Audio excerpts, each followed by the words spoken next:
The photograph was found on a Tuesday morning in March, pulled from an ash bin behind a house that had just been sold. Half of it was gone, edges blackened and curled. But the remaining half showed enough: a woman's shoulder, part of a floral dress, and in the background, a kitchen window with distinctive frosted glass. The trash collector almost threw it back, but something made him stop. The house had been empty for 6 weeks. So who had been there burning photographs? I got the call from Detective Sarah Chen 3 days later. She'd been assigned what started as a welfare check and escalated into something nobody could quite name yet. The house belonged to Marcus and Elena Riverside. Married 14 years, no children, both in their early 40s.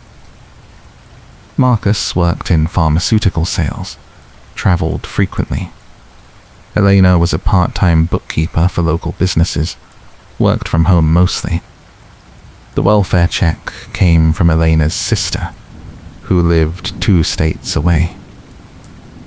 She hadn't heard from Elena in almost 2 months. No returned calls, no emails, no social media activity. The sister finally got worried enough to call the local police. When officers arrived at the house, Marcus answered the door. He seemed surprised, a little annoyed. Elena was fine, he said. She was visiting a friend in Colorado. Needed some space, some time to think. He showed them text messages on his phone. Short messages, generic. Arrived safe. Need time, don't worry. The officers had no reason to pursue it further. But then the house went up for sale 2 weeks later. Sold within days to a cash buyer, well below market value. The sister called again. Something was wrong, she insisted. Elena would never sell that house without telling her. That house had been Elena's grandmother's house, left to her, the only thing of value she'd ever inherited. She loved that house. Chen pulled the sale records. Marcus Riverside had signed everything. Sole owner, according to the updated deed filed 6 months earlier. Elena had signed the house over to him in October. The sister said that was impossible. Elena would never do that. But the signature was notarized, witnessed, legal. That's when the trash collector came forward with the photograph. Chen had it analyzed.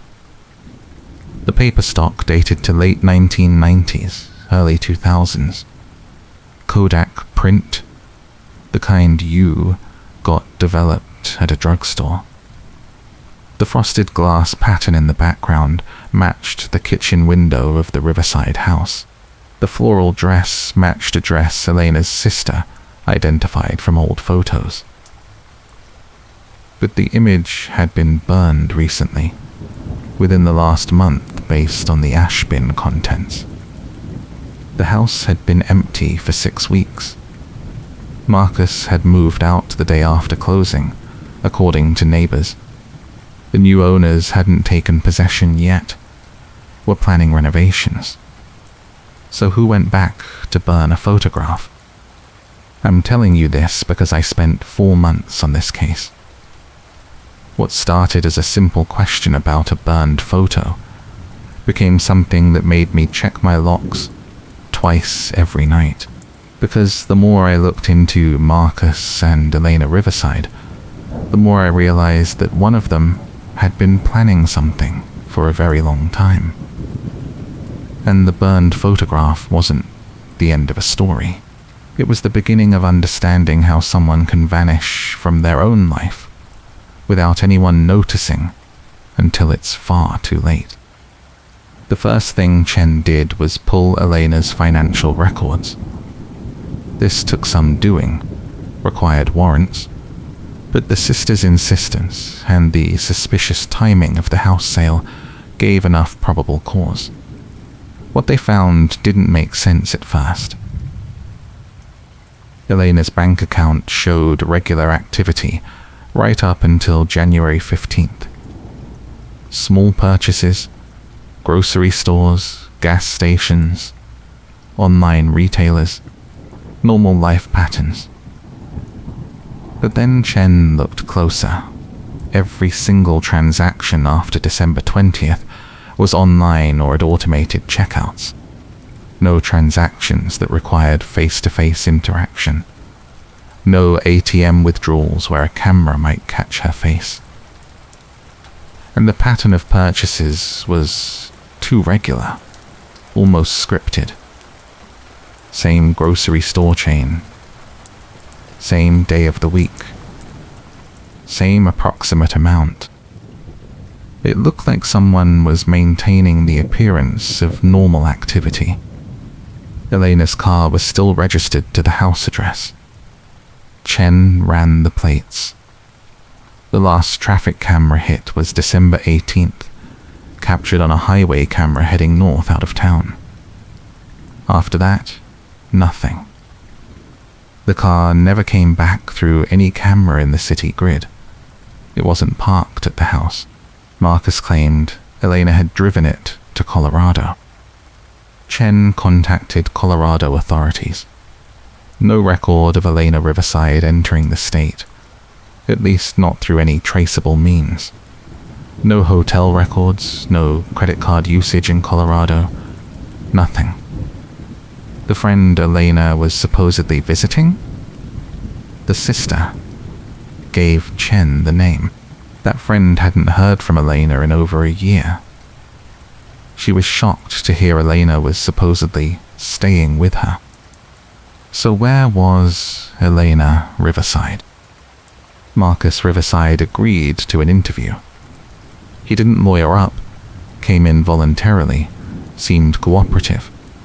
Chen recorded everything.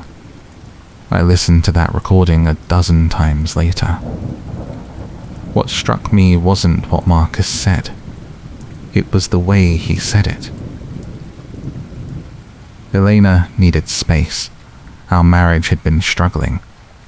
She decided to take some time away, think things through. She's an adult. It's her choice. Calm, measured, reasonable. She took her car, some clothes, her laptop. She said she'd be in touch when she was ready. Logical, straightforward. The house sale was something we'd discussed before. The market was good. We had debt. It made sense. She signed the transfer before she left. Practical. Business-like. Chen asked about the text messages.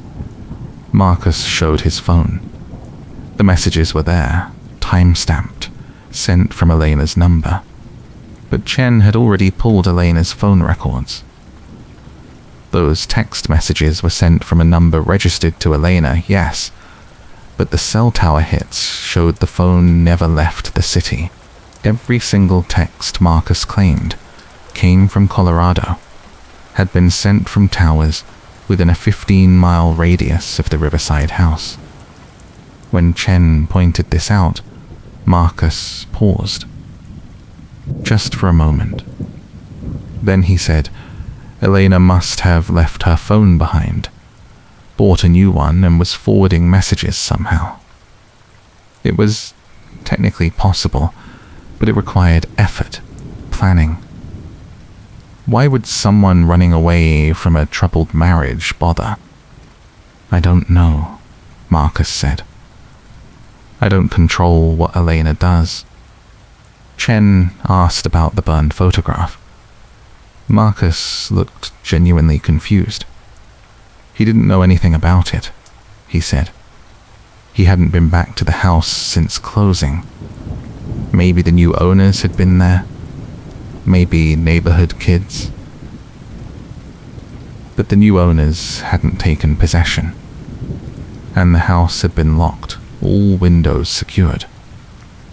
The only people with keys were Marcus, the real estate agent, and the lockbox code that had been changed after closing. Chen checked with the agent. She hadn't been back to the property. The lockbox showed no access after closing date. So who had the key? This is where the case started to feel wrong. Not just suspicious, but wrong in a way that made your instincts scream. Because if Marcus was lying about being at the house, why? Why go back to burn one photograph? And if he was telling the truth, then someone else had access to that house. Someone who knew about that specific photograph. Someone who wanted it destroyed. I started looking into Elena's background. Who was she before Marcus? Her sister, Linda, gave me what she could. Elena had grown up in that house, raised by her grandmother after their parents died in a car accident when Elena was 12. She'd been quiet, bookish, studied accounting at community college, worked for a local firm for a few years before going independent.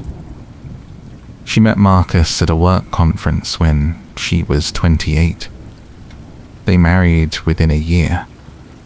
She was happy at first, Linda told me. Marcus was charming, successful, attentive, but over the years, she started pulling back. Family gatherings became less frequent. Phone calls got shorter. I thought it was just marriage, you know. People get busy, drift apart. I didn't push. Linda's voice cracked on that last part. The guilt of not pushing, not insisting, not knowing something was wrong until it was too late. It's a guilt I've heard 100 times in 100 different cases. I asked about the photograph. Did Linda know which one it was? She wasn't sure. The burned fragment showed so little. But the floral dress narrowed it down. Elena had worn that dress to a family gathering about 15 years ago. Summer barbecue, nothing special. Linda thought she had a copy of photos from that day somewhere. She found them 3 days later and sent them to me. There were dozens of photos from that barbecue. Elena in the floral dress, smiling, looking genuinely happy. And in several of the photos, in the background you could see the kitchen of that house through the window. The same frosted glass window visible in the burned fragment. But that wasn't what made my hands go cold when I saw them. In one of the photos, standing next to Elena, was Marcus. The date on the photo metadata was August 2007. Marcus and Elena didn't meet until 2009, according to the official story. According to what Marcus had told police, told family, told everyone. They'd known each other 2 years before they supposedly met. I called Linda immediately. Did she remember Marcus from 2007? She didn't. She had no memory of Elena dating anyone seriously before Marcus. No memory of him at family events. But there he was in the photograph, clear as anything, standing close to Elena in a way that suggested familiarity.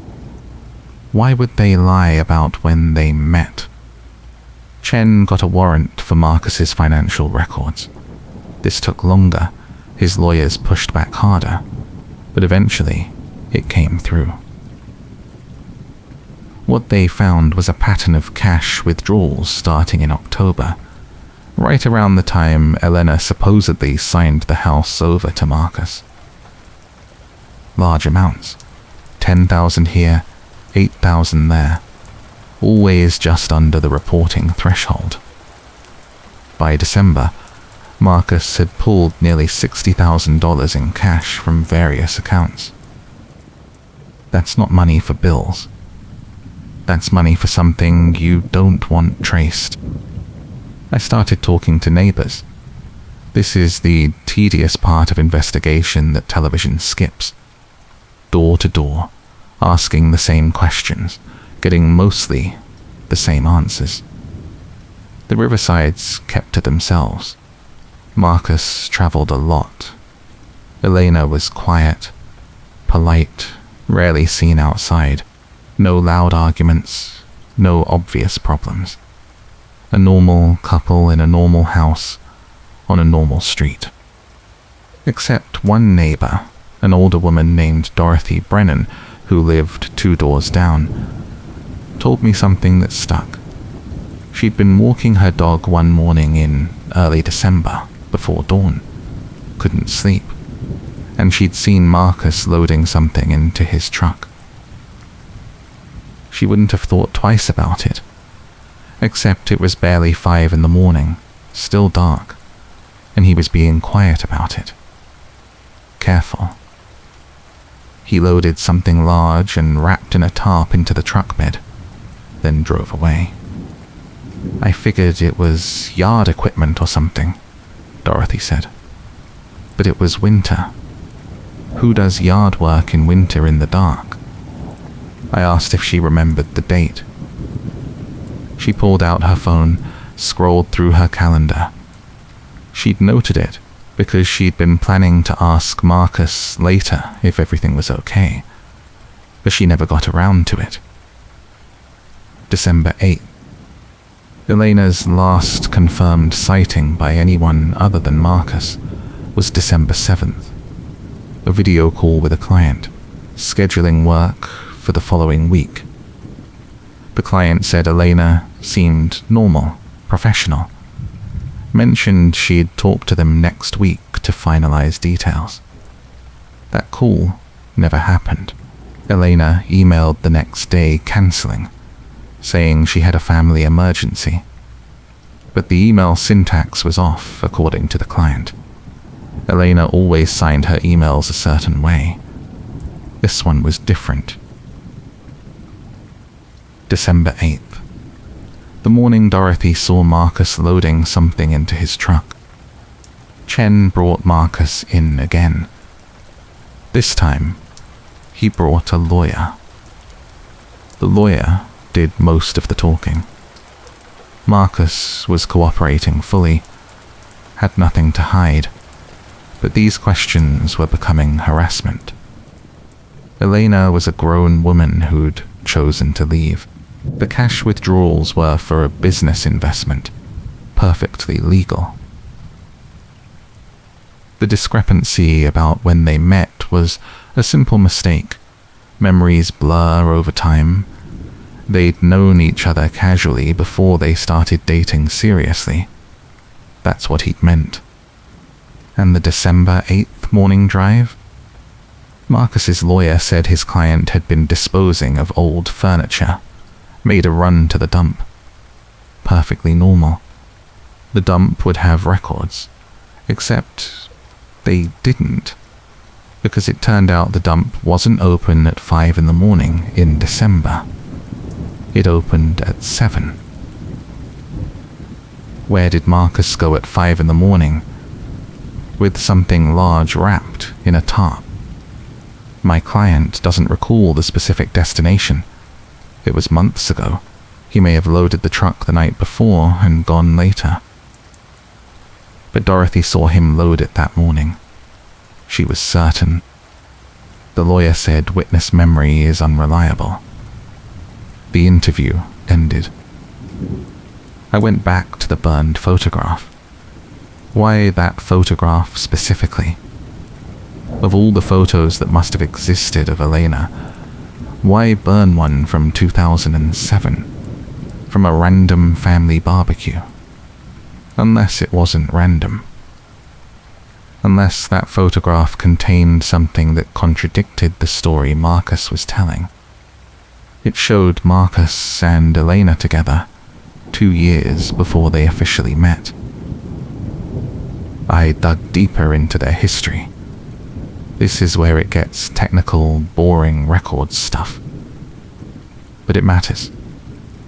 I pulled Marcus's employment records.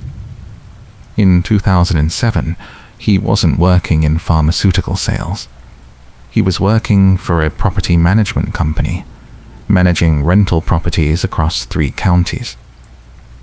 I pulled the list of properties. One of them was 2 blocks from Elena's grandmother's house. Elena still lived with her grandmother in 2007. She was 26, working her first accounting job, living in that house she'd later inherit. So Marcus had been managing properties in Elena's neighborhood. They'd definitely crossed paths. Maybe he'd met her then, started dating her casually, nothing serious. But if that's all it was, why lie? Why pretend they met 2 years later at a conference? Unless something happened in 2007 that Marcus needed to erase. I requested property management records from that company. Most were archived, took weeks to get access. But when they finally came through, I found something. A complaint filed against Marcus Riverside in September 2007 by a tenant.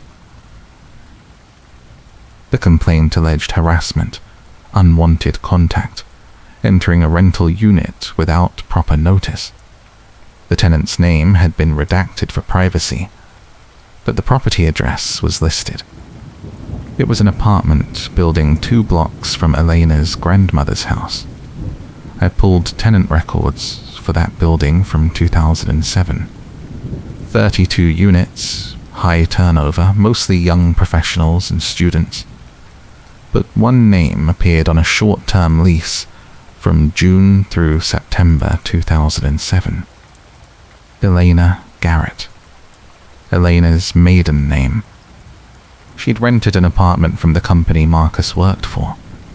She'd filed a harassment complaint against him. Then she'd moved out suddenly in September. And 3 months later, she was back living with her grandmother. 2 years after that, they met at a conference and started dating. Except they didn't meet at a conference. They'd met when he was her landlord, when he'd harassed her enough that she filed a complaint and moved out, and somehow 2 years later, she ended up married to him. How does that happen? How do you go from filing a harassment complaint against someone to marrying them? You don't. Not willingly. I brought this to Chen. She looked at the records, looked at me. "We need to find that truck," she said. Marcus's truck was registered to his business, used for work travel. Chen got a warrant to examine it. Marcus's lawyer fought it, but the accumulation of inconsistencies was enough for a judge. They found the truck parked in a long-term lot near the airport. Marcus claimed he'd left it there when he flew out for a business trip 2 weeks earlier. The forensics team went over every inch. The truck bed had been cleaned recently, scrubbed hard, but luminol showed traces of blood. Not much, just small amounts in the seams where the bed met the tailgate. The kind of traces you leave behind even when you think you've cleaned everything. DNA analysis took 10 days. The blood was Elena's. Marcus was arrested on suspicion of murder. He maintained his innocence. Elena had cut herself helping him load furniture, he said. That's why there was blood. She was alive in Colorado. His lawyer demanded proof of death. Without a body, without definitive evidence, it was just speculation. But the evidence kept mounting. Chen got a warrant for Marcus's storage unit, something they'd found listed in his financial records. Inside, they found Elena's laptop, her phone, her purse, her identification. Everything she'd supposedly taken with her to Colorado was locked in Marcus's storage unit. The text messages had been sent from her phone. But Marcus had the phone. He'd been sending them himself, creating the illusion that Elena was alive and well. They also found a file folder, thick with documents. Photocopies of the 2007 harassment complaint, photographs of Elena from that time, taken from a distance, outside her grandmother's house, walking to her car, entering grocery stores. Dozens of photos, a stalking history Marcus had kept, and underneath everything, a handwritten journal. Marcus's journal. The entries went back to 2007, rambling, obsessive entries about Elena, about how she didn't understand, how she'd filed that complaint and ruined everything, how he'd waited and planned, how he'd figured out the right way to approach her later. Different job, different pretense. How he'd made sure she didn't to remember him at first from the property management days. How he'd been patient.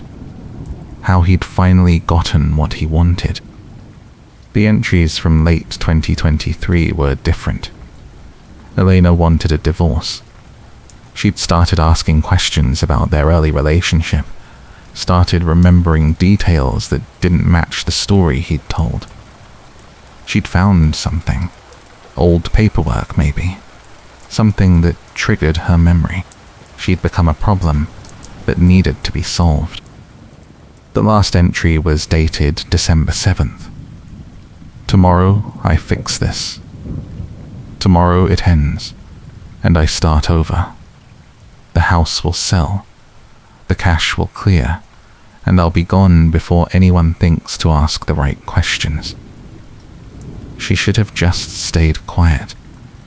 Chen read that entry in the interrogation room with Marcus's lawyer present. Marcus said nothing. His lawyer advised him to remain silent. They searched the properties Marcus had visited in December. It took weeks, cross-referencing his phone's GPS data, his credit card purchases, tracking his movements. Finally, in a wooded area 3 hours north of the city, near a property he'd supposedly been scouting for a client, they found disturbed ground. They brought in cadaver dogs. The dogs alerted. They excavated carefully. 6 feet down, wrapped in the same type of tarp Dorothy had seen, they found Elena Riverside. The autopsy showed blunt force trauma to the head. Death had occurred approximately mid-December, consistent with the timeline Chen had built. Elena had died in her own home, killed by the man she'd married, the man who'd stalked her 13 years earlier, who'd reinvented himself and won her trust, who'd waited until she started to remember the truth, before deciding she was too dangerous to keep alive. Marcus was charged with first-degree murder. The trial took 8 months. The evidence was overwhelming. The jury deliberated for 3 hours. Guilty. He was sentenced to life without parole. But here's the thing that still keeps me up at night. I went back through those records, through Elena's life, trying to understand how it happened. How someone files a harassment complaint against a man, and 2 years later ends up married to him without recognizing him. I found medical records from late 2009, right after Elena and Marcus supposedly met at that conference. Elena had been hospitalized briefly for what was listed as severe anxiety, possibly a panic attack. She'd been prescribed medication for anxiety and sleep. The prescribing doctor's notes mentioned Patient reported disturbing dreams, feeling like something was forgotten, sense of unease around new relationship, but can't explain why. Her subconscious knew. Some part of Elena recognized Marcus, felt the danger, tried to warn her. But he'd changed enough. His hair, his style, his whole presentation. He'd approached her differently, professionally, charmingly. And she'd dismissed her own instincts as anxiety, as irrational fear. I found emails between Elena and Linda from 2010. Elena wrote that she sometimes felt strange around Marcus, like déjà vu that wouldn't resolve. Like she'd met him before but couldn't place where. Linda had told her everyone feels that way sometimes with people. Probably just one of those similar faces. If Linda had pushed. If Elena had trusted her instincts. If someone had dug just a little deeper into Marcus's history before the wedding. If. The burned photograph was Marcus's attempt to erase evidence of the 2007 connection. He'd gone back to the house after closing, probably in the middle of the night, paranoid that someone might find old photos in a drawer somewhere, might start asking questions. He'd burned what he could find, threw the ashes in the bin, figured it was safe. He didn't count on a trash collector with good instincts and enough curiosity to pull a fragment from the ashes. One photograph. Half destroyed. But it was enough to start asking the right questions. Elena's funeral was small, family only. Linda asked me to come. I stood in the back, listened to people talk about Elena like they'd known her. But the truth is, none of us really knew her. We knew the version of her that survived Marcus's control. The quiet, withdrawn woman who'd slowly disappeared from her own life. The real Elena, the one from before 2007, before Marcus fixated on her. We'll never know that person. Linda gave me something after the service. A box of photographs, all the ones she had of Elena growing up, before Marcus. I don't want to keep them, she said. Every time I look at her smile in these photos, I think about what he took from her. But I don't want them destroyed either. Maybe you can keep them? In case this helps someone else somehow. I still have that box. Sometimes I go through the photos, looking at Elena at 12, at 16, at 20, before everything went wrong, before a landlord became obsessed, before a harassment complaint turned into a 13-year plan to possess someone who'd rejected him. There's a photo from that 2007 barbecue, the same one that was burned. In this version, you can see Elena's whole face. She's laughing at something someone said. Genuine joy. Completely unaware that the man standing next to her, smiling at the camera, was already documenting her movements, already planning the life he'd force her into. I keep that photo on my desk, not as a memento, as a reminder. Because here's what this case taught me. Danger doesn't always announce itself. Sometimes it's patient. Sometimes it waits years, reinvents itself, approaches from a different angle. Sometimes the person you think you're meeting for the first time is someone your instincts already warned you about, but you've forgotten why. Elena's subconscious remembered.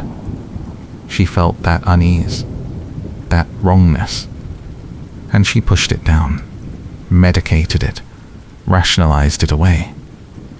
And by the time her conscious mind started to remember, it was too late. Marcus Riverside is in prison now. He'll die there. But the question that haunts me isn't about him. It's about how many other Elenas are out there right now, feeling that inexplicable unease around someone, dismissing it as anxiety, as paranoia, as nothing.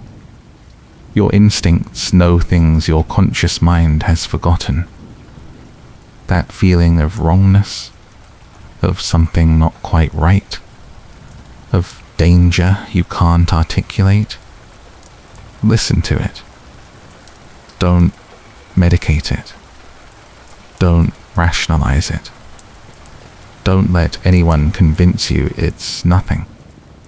Because sometimes a burned photograph is all that stands between a perfect crime and justice. And we don't always get that lucky.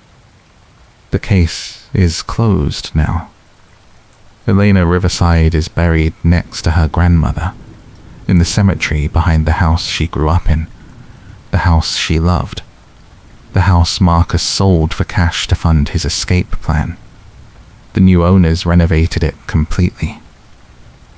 I drove by last month. It looks nothing like it did in the photographs.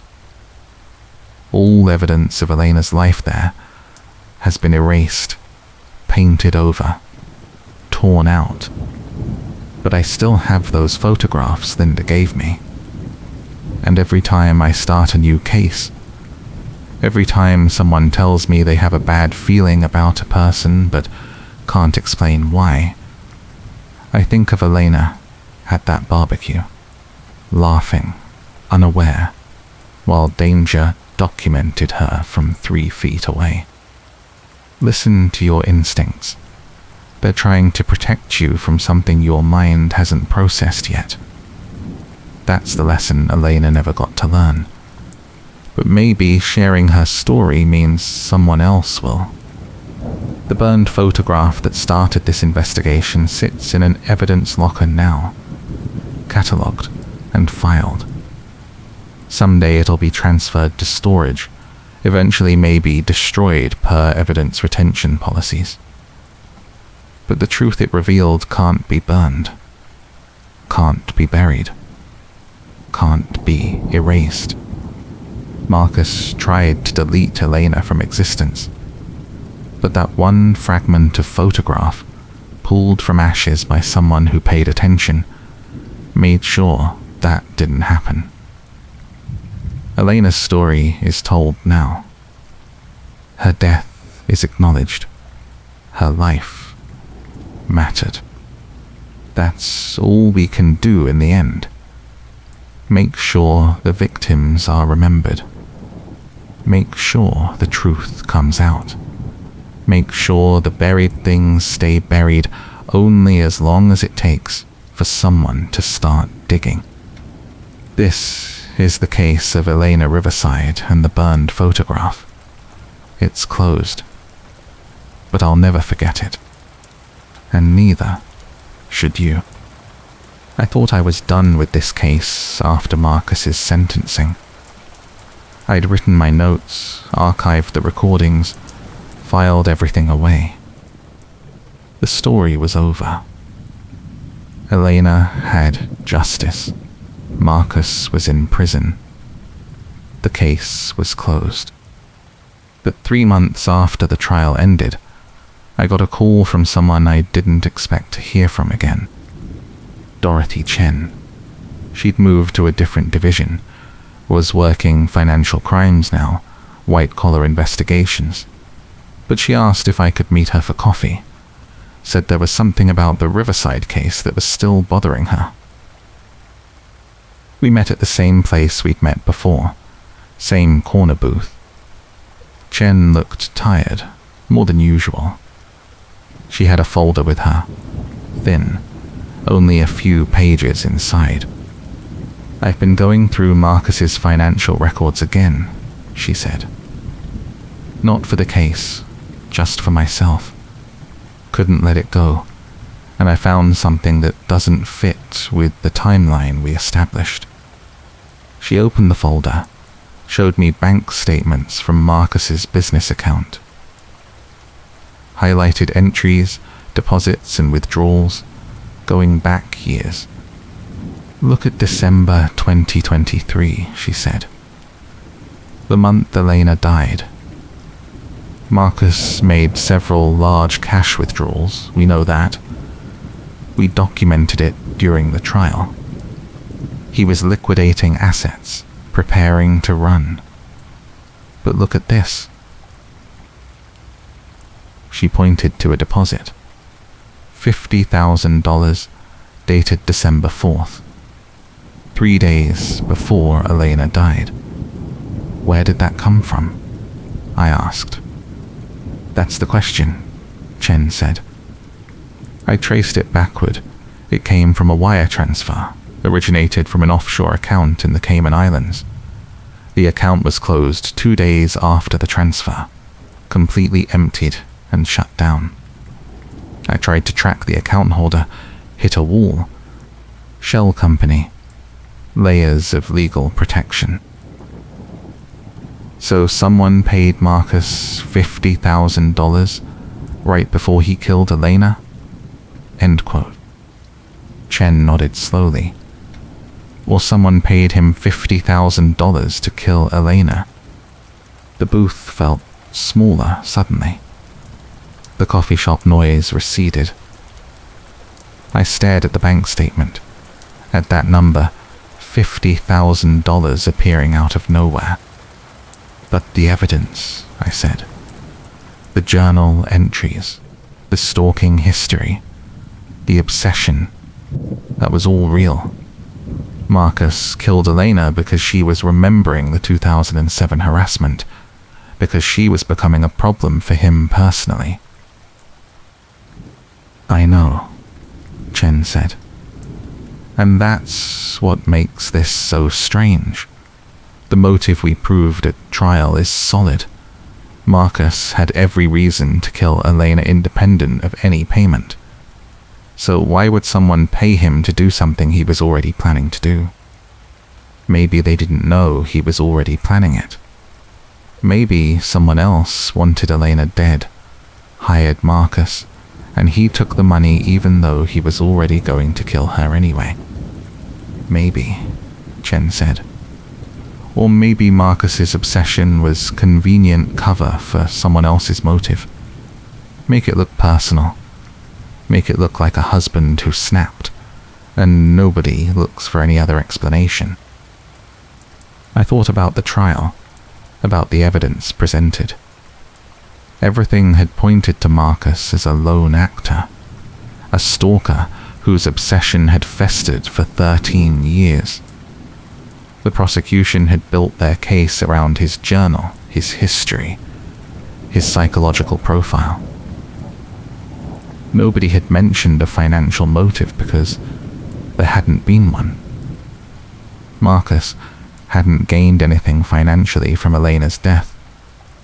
The house sale was to fund his escape, not to profit from her murder. But $50,000, 3 days before the murder?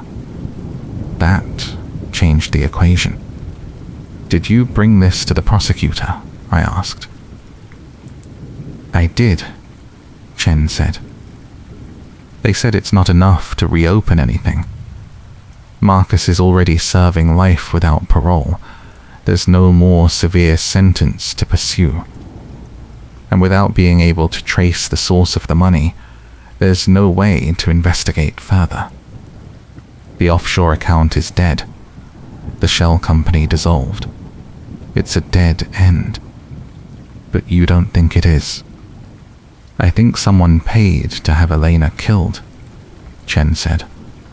And I think they picked Marcus because his obsession made him the perfect patsy. Pin it all on the crazy stalker husband. Close the case. Everyone goes home satisfied. Meanwhile, whoever actually wanted Elena dead walks away clean. So who wanted her dead? I asked. Elena was a quiet person, worked from home, barely had a social life. Who would pay $50,000 to have her murdered? Chen closed the folder. That's what I can't figure out. I've gone through everything. Her finances, her work history, her personal connections. There's nothing. No enemies, no conflicts, no reason anyone would want her dead. Except Marcus. Except Marcus, Chen agreed. Which brings me back to thinking maybe I'm seeing patterns that aren't there. Maybe the 50,000 was unrelated. Maybe Marcus was doing something else illegal. Side business we didn't uncover. Maybe it has nothing to do with Elena's murder. But she didn't sound convinced. Neither was I. I took the case file home that night, the thin folder Chen had given me with copies of the financial records. I spread everything out on my desk, stared at the numbers until my eyes blurred. $50,000. December 4th. 3 days before Elena died. I went back through my own notes from the investigation. Everything I'd documented, every interview, every detail, looking for something I'd missed, some connection that would explain why anyone besides Marcus would want Elena dead. Her work history was unremarkable. She'd done freelance graphic design, mostly small business clients, website graphics, promotional materials, nothing controversial, nothing that would make enemies. Her client list from the past 5 years showed mostly repeat customers, small operations, local businesses. I started going through the client list methodically, looking up each business, checking if any of them had histories that might intersect with something darker. Most were exactly what they appeared to be: a bakery, a dental office, a pet grooming service, a real estate company. Real estate. I stopped. Went back. One of Elena's clients from 2022 was a real estate investment firm called Clearwater Holdings. She'd designed their website and promotional materials for a property development project. The contract was for $12,000, substantial work. Her biggest client that year. I looked up Clearwater Holdings. The website Elena had designed was still active, professional, showcasing luxury residential developments in the region. The company had been founded in 2019, specialized in acquiring and developing undervalued properties, flipping them for profit. The executive team page showed 3 principals: CEO named Richard Vance, CFO named Patricia Monroe, and COO named David Garrett. Garrett. Elena's maiden name was Garrett. Her father was David Garrett, had died in a car accident when she was 16. I'd seen the death certificate during the initial investigation, standard background check. Single vehicle accident, rainy night. David Garrett lost control of his car on a mountain road, went off an embankment. No other vehicles involved, no witnesses. Tragic accident. But this David Garrett at Clearwater Holdings? Different person. Had to be. Common last name, just a coincidence. Except, I don't believe in coincidences anymore. I pulled up everything I could find on Clearwater Holdings' David Garrett. Mid-50s, background in commercial real estate, had worked for several development firms before co-founding Clearwater. His bio on the website was sparse, professional accomplishments only. No personal details. No mention of family. I searched for images. Found several from industry conferences, real estate development expos. David Garrett was tall, graying hair, professional demeanor. Nothing remarkable.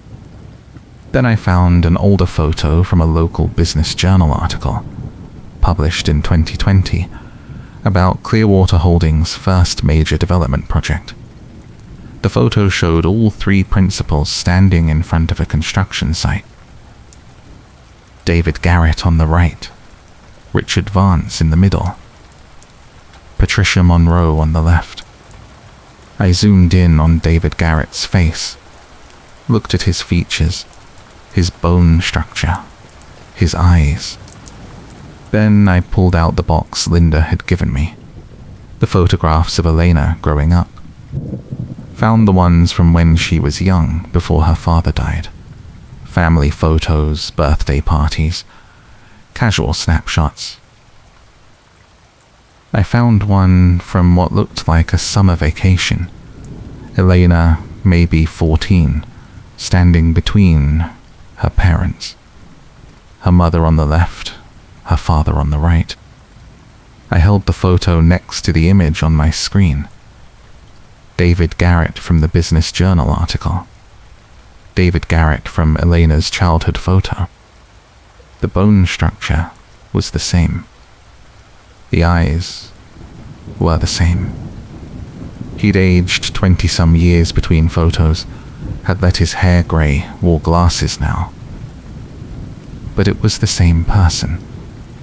Elena's father hadn't died in a car accident in 1998. He'd faked his death and started a new life under his real name, building a career in real estate development. My hands were shaking. I put the photo down, tried to think through the implications. David Garrett had abandoned his family. Let them believe he was dead. Let his daughter grow up without a father. Let his wife grieve. And then, 25 years later, his daughter had accidentally become his graphic designer, hired by his company to do contract work. And she hadn't recognized him, because she thought he was dead. But had he recognized her? I pulled up the Clearwater Holdings website again, looked at the contact page. The company was headquartered in the city, address downtown. Office hours listed, phone number, email. I checked the timestamp on Elena's contract with Clearwater. She'd been hired in March 2022, worked through June 2022, delivered the final website in July. Standard freelance contract. All communication handled via email through the company's general business account. No indication she'd had direct contact with any of the principals. But David Garrett would have seen her name on the contract. Elena Garrett, freelance designer. He would have known his daughter was working for his company, even if she didn't know who he really was. I went through Elena's email records, the ones we'd obtained during the murder investigation. Found the correspondence with Clearwater Holdings. All business, professional. No personal details shared. Elena had sent regular updates, design mock-ups, revised versions. The responses came from an accounts manager named Jennifer Torres, administrative assistant, handling day-to-day client coordination. Nothing from David Garrett directly. But in June 2022, there was an email from Jennifer Torres saying that the principals had reviewed the final website design and were very pleased with the work. David Garrett would have seen that website, would have seen his daughter's design work, her name in the credits, her professional portfolio. Had he known she was his daughter? Or was Elena Garrett common enough that he'd assumed it was a different person? I needed to know more about the car accident. The one that supposedly killed David Garrett in 1998. I pulled up archived news articles from that time period. Found a brief mention in the local paper, short paragraph. David Garrett, aged 31, killed in single vehicle accident on Route 7, rainy conditions, car left roadway and plunged down embankment. Body recovered by emergency services, identified by license and vehicle registration. Survived by wife Michelle Garrett and daughter Elena Garrett, age 15. Body recovered and identified.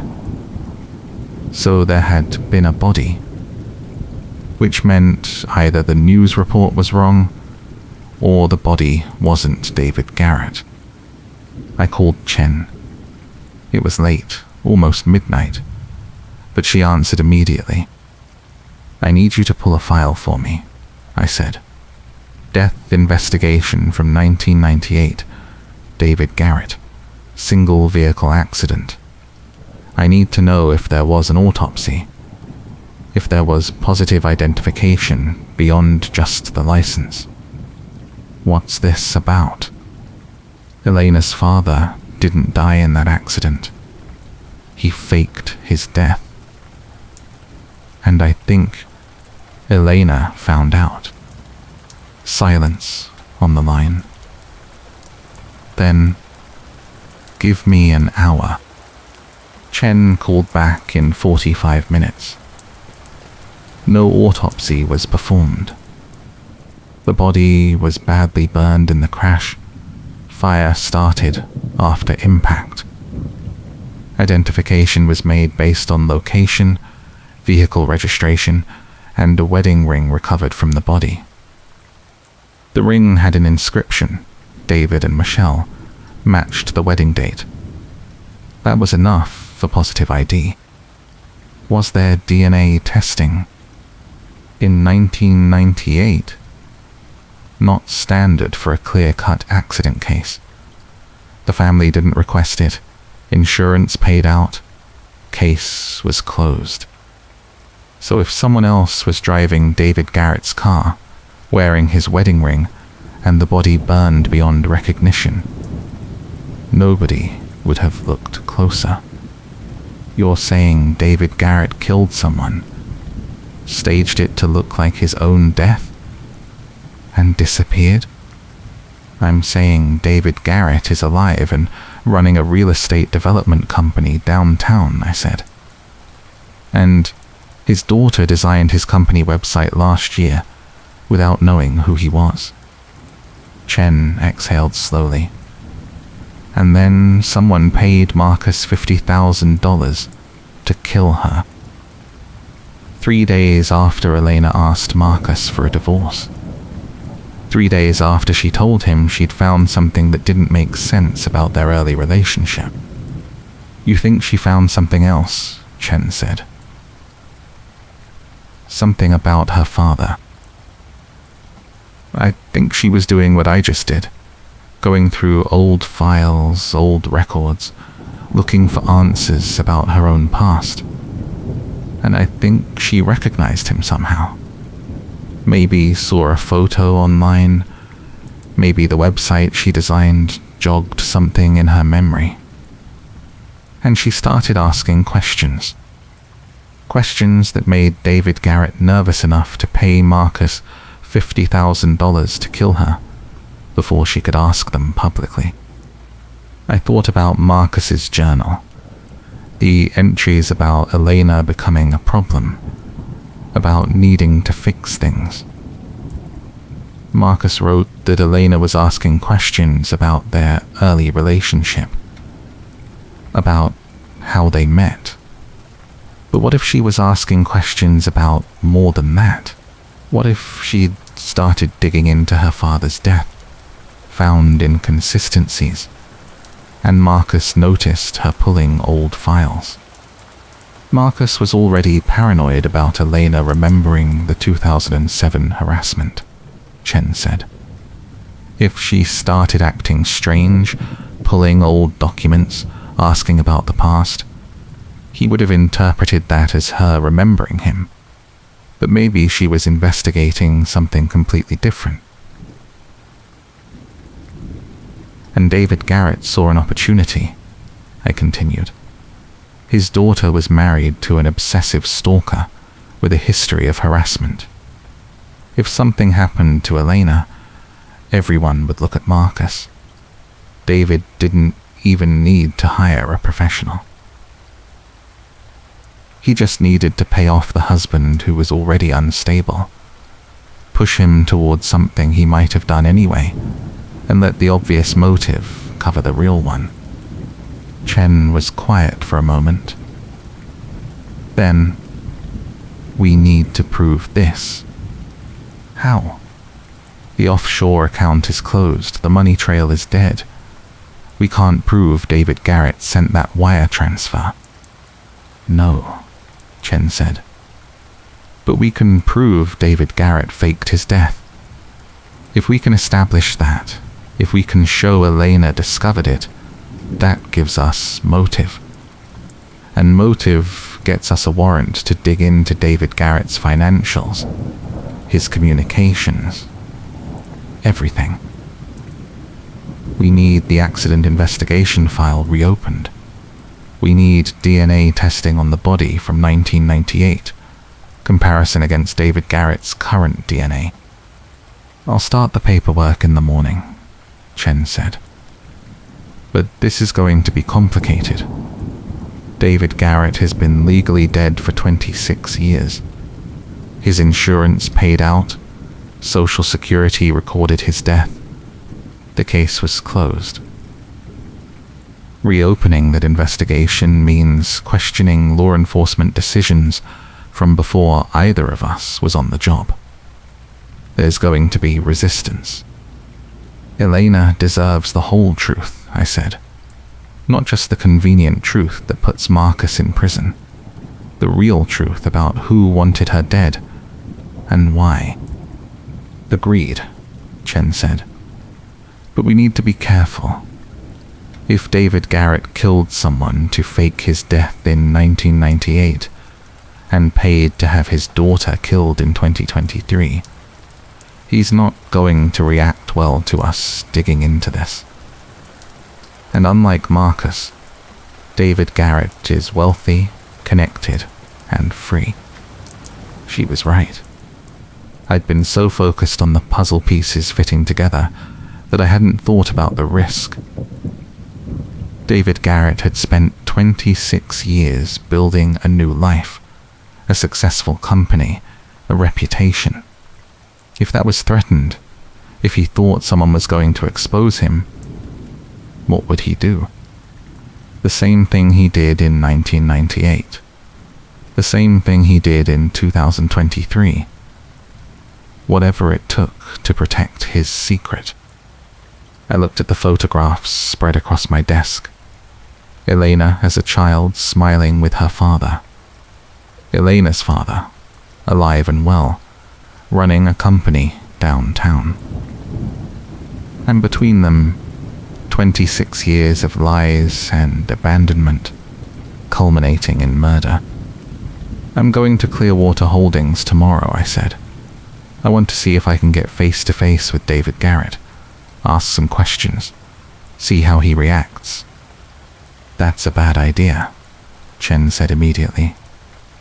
If he is who you think he is, if he did what you think he did, confronting him directly could be dangerous. Let me work the official channels first. Get the investigation reopened properly. How long will that take? Weeks. Maybe months. We're talking about exhuming a body from 1998. Getting court orders for DNA testing. Building a case that challenges a closed death investigation from 2.5 decades ago. This isn't quick.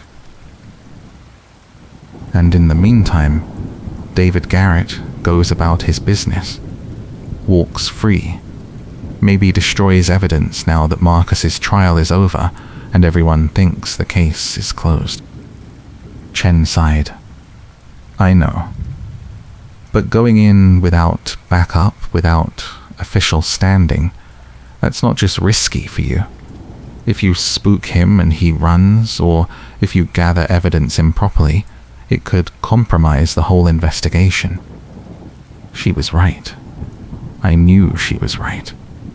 But the thought of waiting months while David Garrett continued his life, continued profiting from his developments, continued existing in the same city where his daughter was buried, where his wife had grieved him for decades, it made my teeth ache.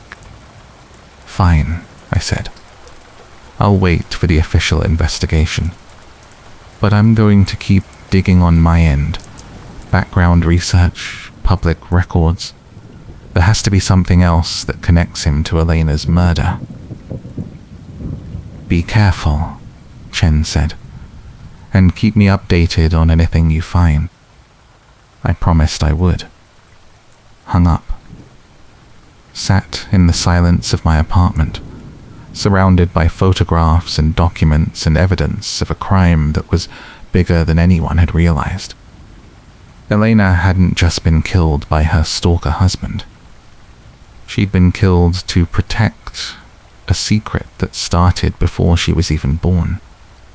A secret her father had killed to create and killed to protect. And somewhere in this city, David Garrett was sleeping peacefully, believing he'd gotten away with all of it. I pulled up the Clearwater Holdings website again, looked at the image of David Garrett at the construction site, smiling for the camera. Successful businessman, respected developer, dead man walking around under his own name because everyone believed he'd died 26 years ago. How do you build a life on a lie that big? How do you abandon your family, fake your death, and then just continue existing, knowing they're grieving you? And how do you live with yourself after paying to have your own daughter murdered to keep that lie intact? I didn't have answers to those questions, but I was going to find them, even if it took months, even if it took years. The case wasn't closed. It had just gotten bigger.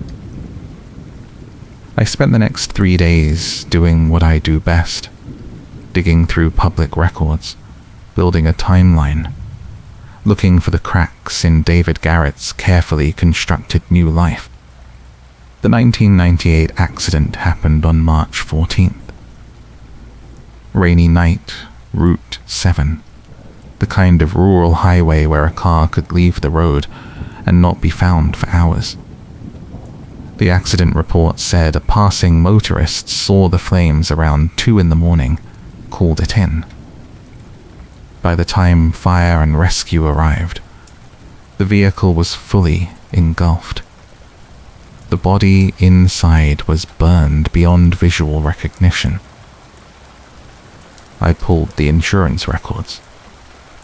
Michelle Garrett, Elena's mother, had filed a life insurance claim 3 months after the accident. $500,000 policy, paid out in full by August 1998. Standard term life insurance, nothing unusual about it except the timing. David Garrett had increased the policy amount just 6 months before the accident, doubling it from $250,000. That detail alone wasn't proof of anything. People adjusted their insurance all the time. But it fit the pattern. I traced David Garrett's financial history before the accident. He'd been working as an insurance adjuster. Decent salary, but nothing spectacular. The family lived in a modest house, 2-car garage, mortgage. Normal middle-class life. No indication of the kind of money that would later seed a real estate development company. Then I looked at Clearwater Holdings' formation documents. The company was established in 2003, 5 years after David Garrett's supposed death. Initial capital investment was $1.2 million, split 3 ways between the 3 founding partners. David Garrett's share, $400,000. So where did David Garrett get $400,000 in 2003 when he'd legally died broke in 1998? I pulled his current financial records, the ones publicly available through business filings. Clearwater Holdings had grown steadily over 2 decades, now valued at somewhere around $30 million. David Garrett's share was worth roughly $10 million. Plus, he drew an annual salary of $300,000 as Chief Operations Officer. He'd done well for a dead man. I needed to know more about the other 2 partners, Richard Vance and Patricia Monroe. How had they met David Garrett? When had they formed Clearwater Holdings? What was their background before 2003? I started with Richard Vance. Found his LinkedIn profile, professional history going back to 1999. Before Clearwater Holdings, he'd worked in commercial real estate financing for a mid-sized bank in the city. Clean record. No red flags. He'd been 31 when Clearwater Holdings was founded. Married with 2 kids, living in the suburbs. Patricia Monroe was harder to trace. Her LinkedIn went back only to 2003, starting with Clearwater Holdings. Before that, nothing digital. I expanded my search, pulled old newspaper archives, business registrations, anything with her name. Found a marriage certificate from 1997. Patricia Monroe had married a man named James Caldwell in June of that year. They'd divorced in 2002, short-lived marriage, no children listed. I pulled James Caldwell's records. He'd worked as a financial advisor, lived in the city, no criminal record, but his employment history showed a gap in 1998, March through October. 7 months where he wasn't working anywhere, at least not officially. March 1998. The same month David Garrett died. I felt the pieces starting to shift, connections forming that I couldn't quite see clearly yet. David Garrett, James Caldwell, Patricia Monroe. What linked them? I went back to the accident report, read it more carefully this time. The vehicle that crashed was registered to David Garrett, a 1994 Honda Accord. But the wedding ring recovered from the body, the one with the inscription that confirmed identity. Where had it been found, exactly? The report said it was on the body's left hand, partially melted into the skin from the heat. The inscription was still legible. David and Michelle, 1982. I called the medical examiner's office, asked to speak with someone who might have records from 1998. Got transferred twice, finally reached a records clerk who sounded barely old enough to remember 1998 herself. I need information about a death investigation from March 1998, I said. David Garrett, single vehicle accident, body recovered from burned vehicle. We don't typically release information on closed cases without proper authorization, she said. I'm working with Detective Chen on a related investigation, I said, which was technically true. I just need to confirm some details about the physical evidence, specifically the wedding ring that was used for identification. I heard typing. Okay, I've got the file pulled up digitally. What do you need to know? The report says the ring had an inscription, David and Michelle, 1982.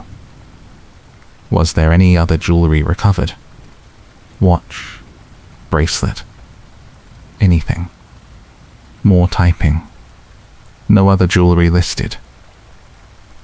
Just the ring. What about dental records? Were those used for identification? It says here that dental comparison was not possible due to extensive thermal damage to the skull. What about height and weight? Did the body measurements match David Garrett's driver's license information? Pause. Body measurements were difficult to determine accurately due to thermal damage and the position of the remains. The report lists estimated height as between 5'8" and 6 feet. David Garrett's license listed him as 5'11". Close enough that nobody would have questioned it, but a 3-inch range left room for error. What happened to the ring after the investigation closed? I asked. Personal effects were released to the next of kin. That would be the wife, Michelle Garrett. I thanked her and hung up. Sat back in my chair, thinking. The ring was the only solid piece of identification. Everything else was circumstantial. The car registration, the location, the timing. But if someone wanted to fake David Garrett's death, all they'd need was his car, his wedding ring, and a body that was close enough in size that fire damage would make precise identification impossible.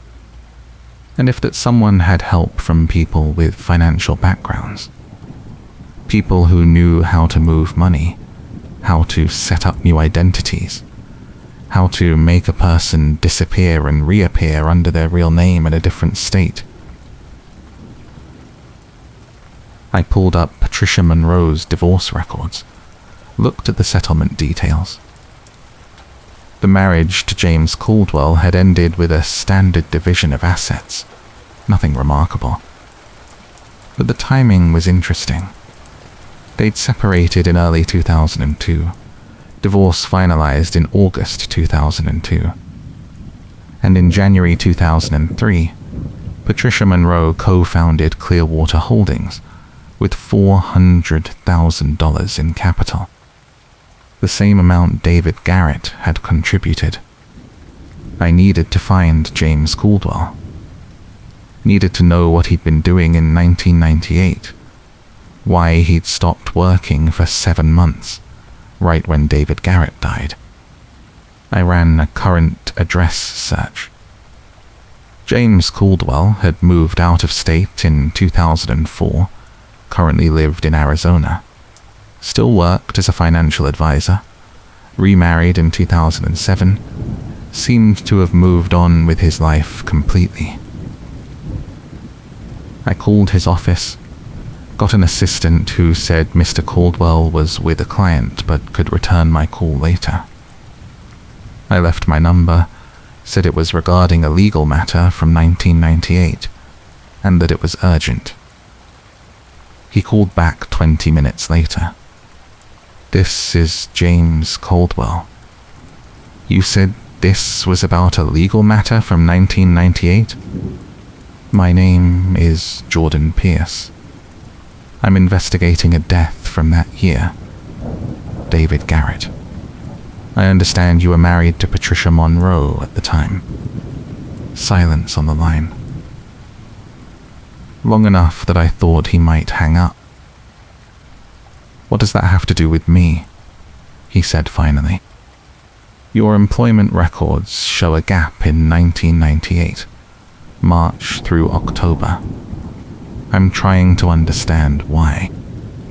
I took a leave of absence for personal reasons. That was 26 years ago.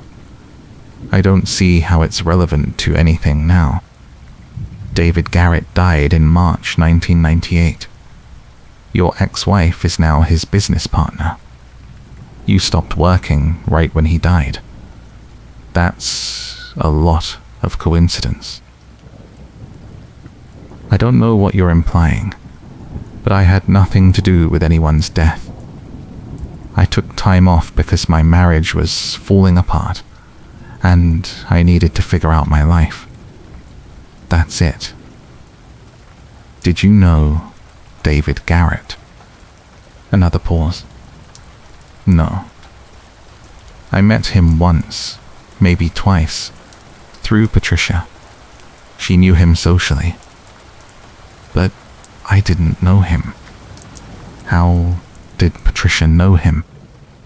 I don't remember. Some community thing. Neighborhood association, maybe.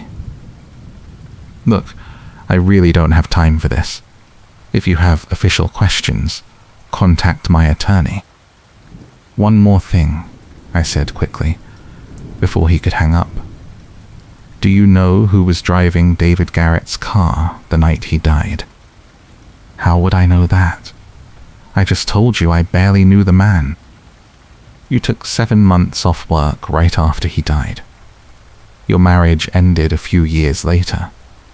Your ex-wife went into business with a man who had the same name as someone who died, using money neither of them should have had. So I'm asking you directly, do you know who was in that car? James Caldwell's breathing was audible over the line. I don't know anything about David Garrett's death, and I don't want anything to do with whatever you're investigating. Don't call me again. He hung up. I sat there, holding the phone, replaying the conversation. He'd been nervous, defensive, and he'd said he met David Garrett once or twice through Patricia, which contradicted his claim that he didn't know him. People who have nothing to hide don't get that defensive that quickly. I called Chen, updated her on what I'd found. James Caldwell knows something. He's scared, and he's lying about how well he knew David Garrett. Can you prove any of this? Chen asked. Not yet, but the timeline works. David Garrett dies in March 1998. James Caldwell stops working for 7 months. Patricia Monroe and James Caldwell's marriage deteriorates over the next few years. Patricia ends up with $400,000 in 2003 to start a business with a man who has the same name as someone who supposedly died. It's not proof, but it's a pattern. It's circumstantial, Chen said. We need something concrete. The DNA testing on the body from 1998 is our best shot, but the court order is taking time. The judge wants to see more evidence before authorizing an exhumation. What kind of evidence? Something that directly connects David Garrett to Elena's murder. Right now, all we have is theory. David Garrett faked his death. Fine. Elena might have discovered that. Fine. But we can't prove David Garrett knew Elena had discovered it, and we can't prove he had anything to do with the $50,000 that went to Marcus. I rubbed my eyes, frustrated. The offshore account is closed. The wire transfer records are gone. There's no paper trail connecting David Garrett to that money. Then we need to find another connection, Chen said. Something that puts David Garrett in contact with Marcus, or something that shows David Garrett knew Elena was investigating him.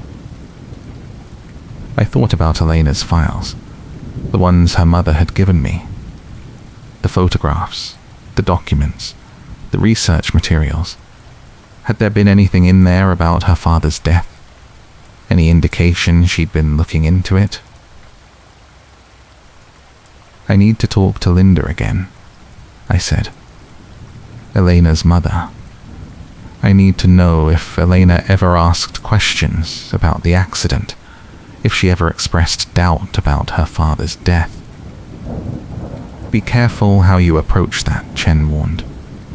If you tell Linda that her husband is alive, that's going to destroy her. Make sure you're certain before you do that. I know. But I was certain.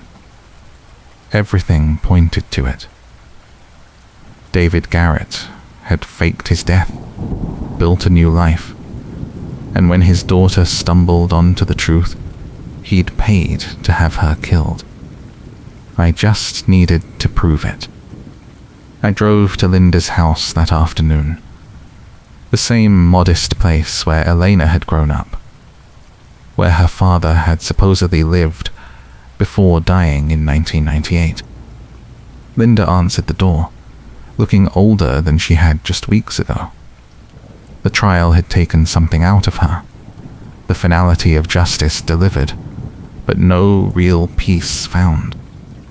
"Jordan," she said, "I wasn't expecting you." "I'm sorry to bother you," I said.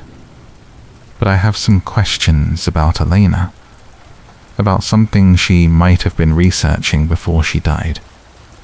Linda let me in, led me to the living room, the same room where I'd sat before, looking through Elena's childhood photographs. "What kind of research?" Linda asked. "Did Elena ever ask you about her father's death?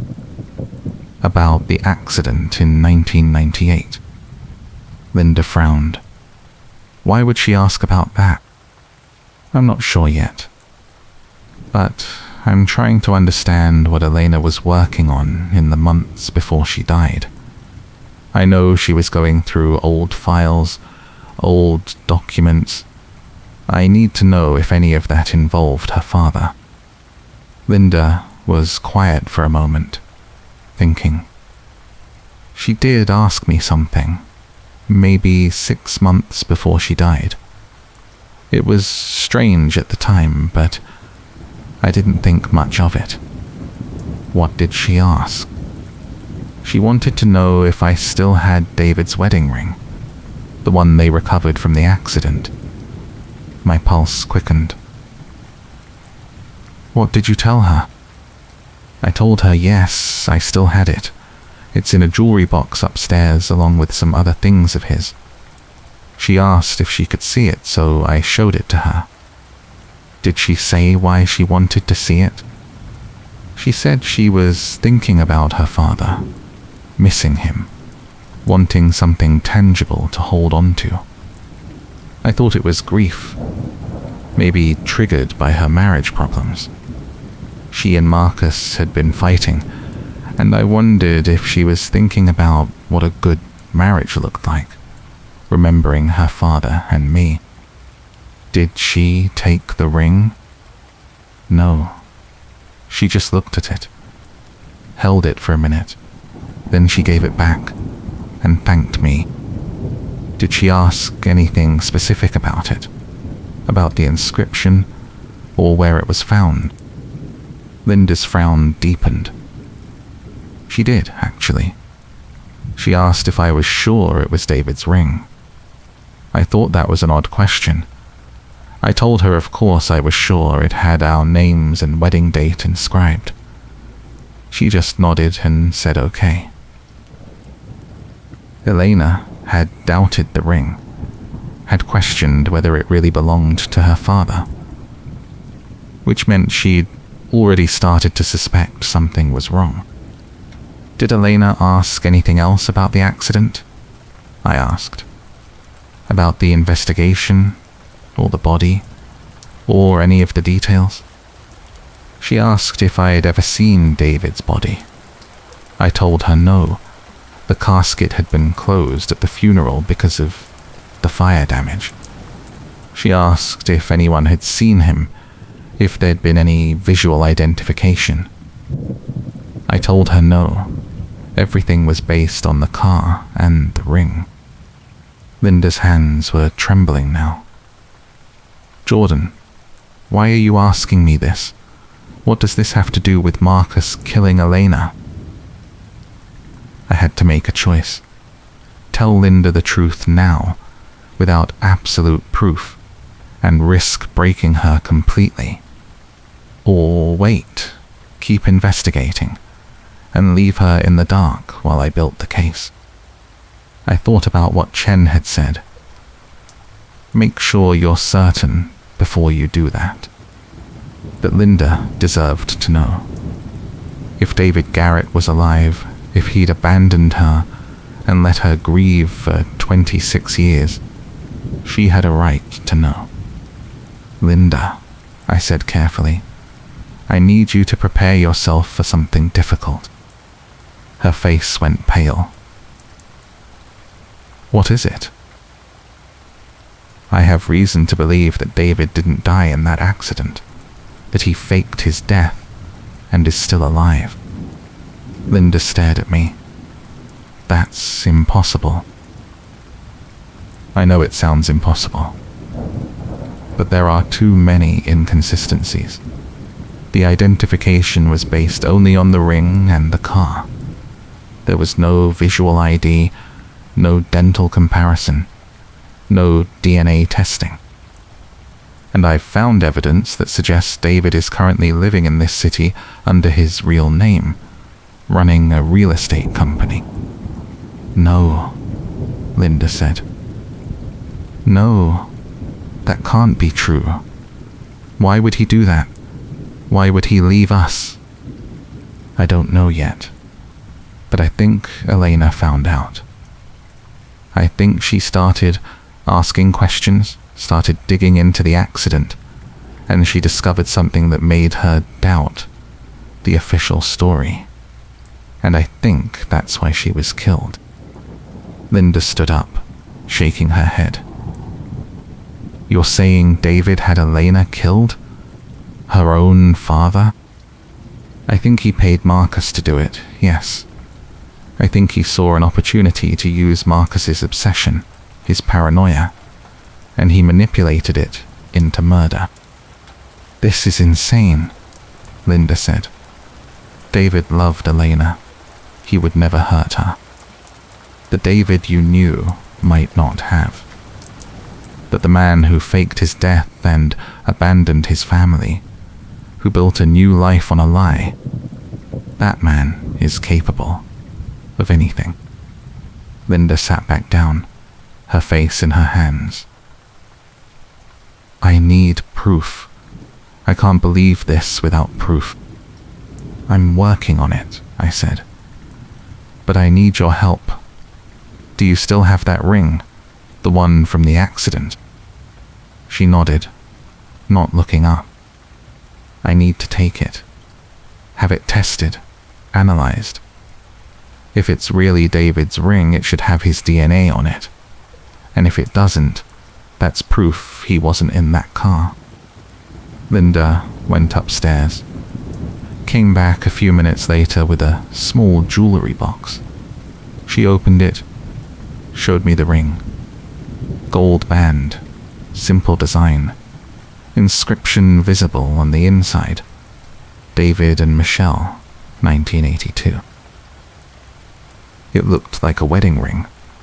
Looked like something a man would wear for 16 years of marriage. But if David Garrett had staged his death, this ring could have been purchased specifically for the body in the car, engraved to match, placed on a dead man's hand to create false identification. Can I take this? I asked. Linda handed it to me, her hand shaking. If you're wrong about this, if David really is dead, I don't know if I can forgive you for putting me through this. I understand, I said. But if I'm right, you deserve to know the truth. I left with the ring in my pocket, feeling the weight of it. Not just the physical weight, but the weight of what it represented. 26 years of lies. A grief that might have been manufactured. A man who'd walked away from his family and never looked back. And a daughter who'd discovered the truth and died for it. I drove to the lab where Chen had been coordinating the forensic work on Elena's case. Found a technician I knew. Someone who owed me a favor from a previous investigation. I need DNA testing on this ring, I said. And I need it fast. What am I testing for? Any DNA on the ring that matches DNA from a body recovered in 1998. And any DNA that matches a man currently named David Garrett, who works at Clearwater Holdings downtown. The technician raised an eyebrow. This sounds complicated. It is. How soon can you have results? If I rush it, 3 days. Maybe 2 if I pull some overtime. 2 days, I said. Please. He took the ring, logged it into evidence, promised to call as soon as he had results. I spent the next 48 hours barely sleeping, going over everything I'd found, looking for more connections. I pulled every document I could find on Clearwater Holdings, every business filing, every development project, every public record. Found something interesting in a 2015 project proposal. Clearwater Holdings had bid on a major downtown redevelopment, a mixed-use complex worth $50 million. The proposal included detailed financial projections, market analysis, and a section on personnel qualifications. In David Garrett's bio section, it mentioned his previous experience in risk assessment and insurance evaluation, which tracked with his work before 1998. But it also mentioned he'd worked for various private firms in the Western region from 1999 to 2003, before co-founding Clearwater Holdings. Western region. Vague, deliberately so. No specific companies named, no verification provided. Because David Garrett had been dead during those years, legally speaking. He couldn't list real employers, couldn't provide references, couldn't show a legitimate work history. So he'd kept it vague, hoping nobody would dig deeper. I wondered how many background checks he'd failed before finding partners willing to overlook the gaps. The technician called on the morning of the 3rd day. Got your DNA results. And? The ring has DNA from 2 sources. One is consistent with female DNA, presumably from handling. The other is male DNA, but it's degraded, partial sample. I compared it against the remains from the 1998 accident. Did it match? No. The DNA from the ring does not match the DNA from the body recovered in 1998. I felt something cold settle in my chest. You're sure? Positive. Whoever wore that ring, it wasn't the person who died in that car. Can you compare the ring DNA to a sample from the current David Garrett? I'd need a sample from him to do that. Hair, saliva, something with his DNA on it. Which meant I needed to get close to David Garrett. Needed to collect his DNA somehow, without him knowing. I'll get you a sample, I said. Keep the ring logged as evidence. I called Chen immediately. The DNA doesn't match. The ring wasn't on David Garrett's body in 1998. It was on someone else. That's huge, Chen said. That's enough for the exhumation order. If the body isn't David Garrett, we need to know who it is. How long for the order? I can have it by end of day. But Jordan, this changes everything. If David Garrett faked his death using another person's body, that's not just fraud. That's murder. She was right. David Garrett hadn't just disappeared. He'd killed someone, or arranged for someone to be killed, burned them beyond recognition in his car, and let the world believe it was him. And then, 25 years later, when his daughter threatened to expose him, he'd done it again. We need to move carefully, Chen said. If David Garrett realizes we're on to him, he could run. He's had 26 years to prepare for this possibility. He might have money stashed, false identities ready, an exit strategy planned. Then we don't give him time to run, I said. We get the exhumation order, we get a warrant for his DNA, and we move fast. Agreed. I'll coordinate with the prosecutor's office, get everything lined up. You stay away from David Garrett until we're ready to bring him in. I agreed, but I didn't mean it. Because I needed to see David Garrett's face when he realized his past had caught up with him. Needed to look him in the eye and know that Elena would finally have real justice. Not just her husband convicted for pulling the trigger, but the man who'd paid for it, the man who'd set everything in motion, held accountable for what he'd done.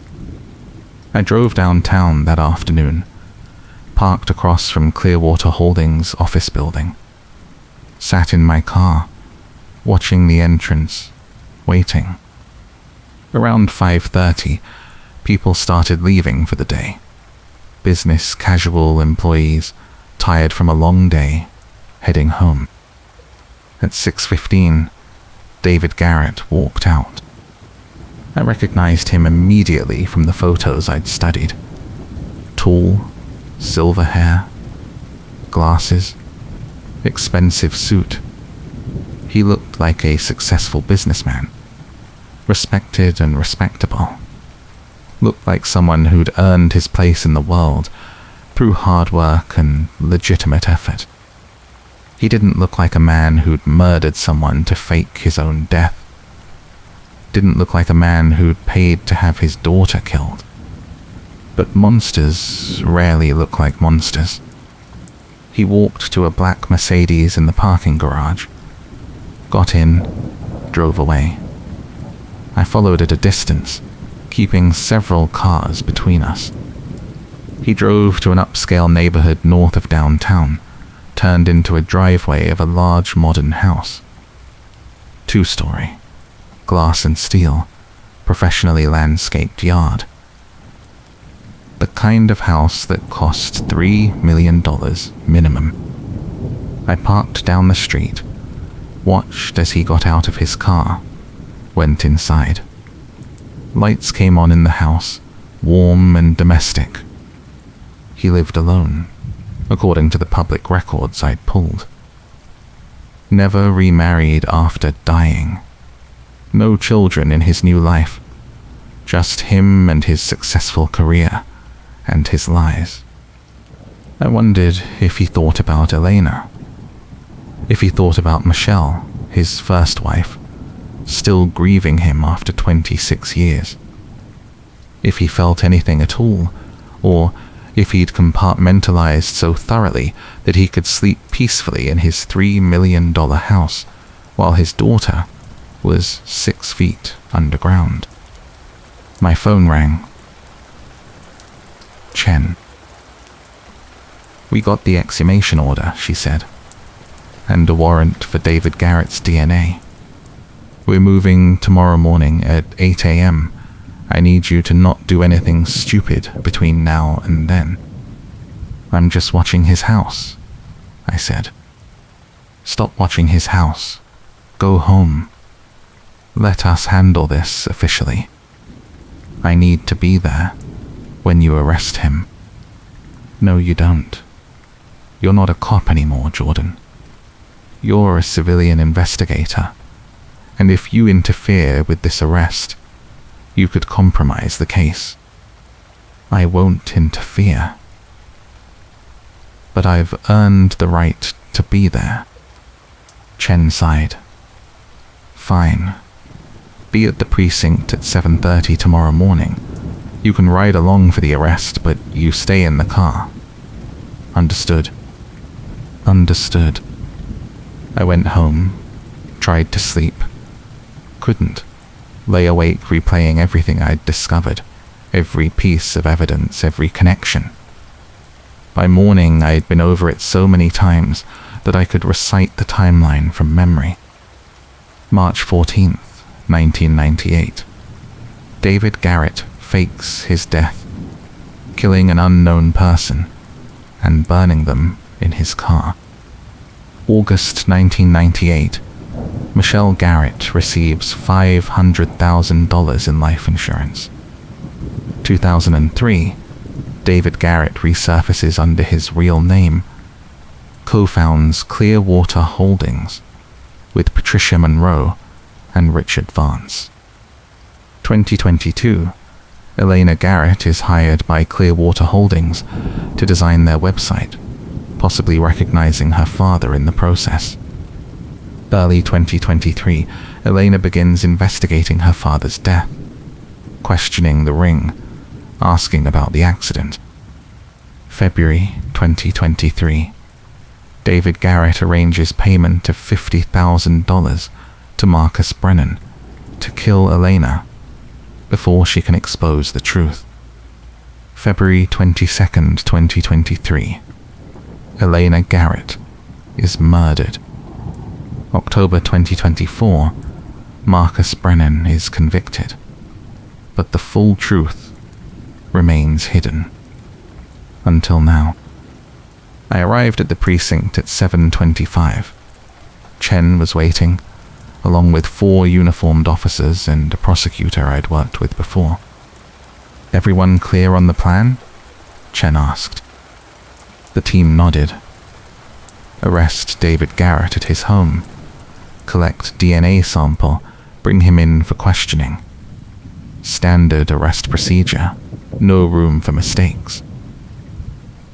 We drove in 2 vehicles, Chen and I in the lead car, uniforms following.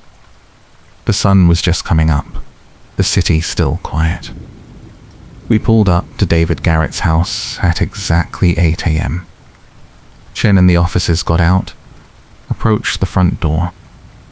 I stayed in the car, as promised, watched through the windshield. Chen knocked, waited, knocked again. The door opened. David Garrett stood there, wearing a bathrobe, coffee mug in hand. He looked confused, then concerned as he saw the police. Chen said something I couldn't hear from the car. Showed her badge. David Garrett's face changed. The confusion shifted to something else. Not surprise exactly. More like resignation. Like he'd always known this moment would come eventually. He set down his coffee mug, held out his hands. Chen cuffed him, read him his rights. The uniformed officers led him to the police car. As they walked past my car, David Garrett looked directly at me, made eye contact, and in that moment, I saw it. The calculation, the coldness, the complete absence of remorse. He knew exactly who I was, knew I was the one who'd figured it out, and he didn't care. They put him in the back of the patrol car, drove him away to the precinct. I sat there, feeling something heavy settle in my chest. Not satisfaction. Not victory. Just the weight of knowing. Of understanding that Elena had been killed, not by a random stalker, not by a crime of passion, but by her own father. Someone who should have protected her, loved her, been willing to die for her. Instead, he'd let her die, so his secrets would stay buried. Chen got back in the car. "We've got him." "Yeah," I said. "You don't sound happy about it. Elena's still dead. Linda's husband is alive and was willing to murder their daughter. Marcus is in prison for a crime he committed but was manipulated into. Nobody wins here." "Justice isn't about winning," Chen said. "It's about truth. And we've got the truth now." We drove back to the precinct. I didn't go inside. Couldn't watch David Garrett being processed, being questioned. I'd seen enough. I went to the cemetery instead. Found Elena's grave. The headstone still new, flowers fresh from recent visitors. Elena Garrett, 1983-2023. Beloved daughter, wife, friend. "I figured it out," I said to the headstone. "It wasn't just Marcus. It was your father. He paid Marcus to kill you because you'd found out he was alive. And now he's going to pay for it." The cemetery was quiet. Just wind in the trees, distant traffic. "I'm sorry I couldn't save you," I continued. "I'm sorry nobody believed you when you were scared. I'm sorry the system failed you so completely that you died before anyone understood the danger you were in." I stood there for a long time, thinking about all the ways this case had been broken from the beginning. The warning signs missed in 2007. The restraining order not issued. The harassment reports filed but not investigated thoroughly. The 911 call that came too late. And underneath all of it, a lie that had been living for 26 years, invisible and poisonous, waiting to kill again. My phone buzzed. Text from Chen. He's talking, confessed to everything. Said Elena recognized him from a video meeting last year, started asking questions, threatened to go public. He'd panicked, contacted Marcus through encrypted channels, offered money to solve the problem. It's over. Over. But it didn't feel over.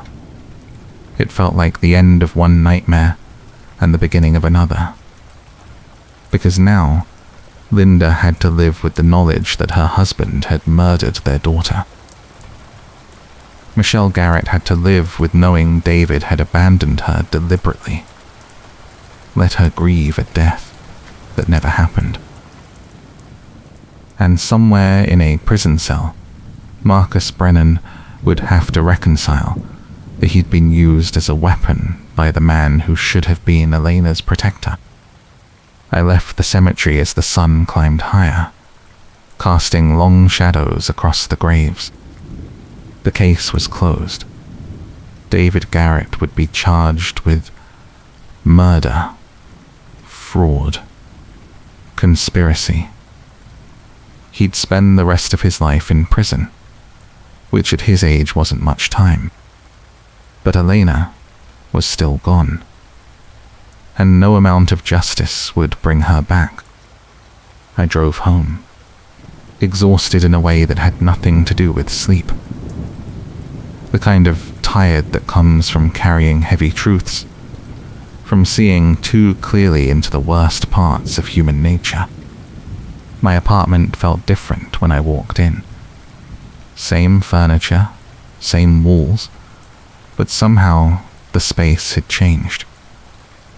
Or maybe I had.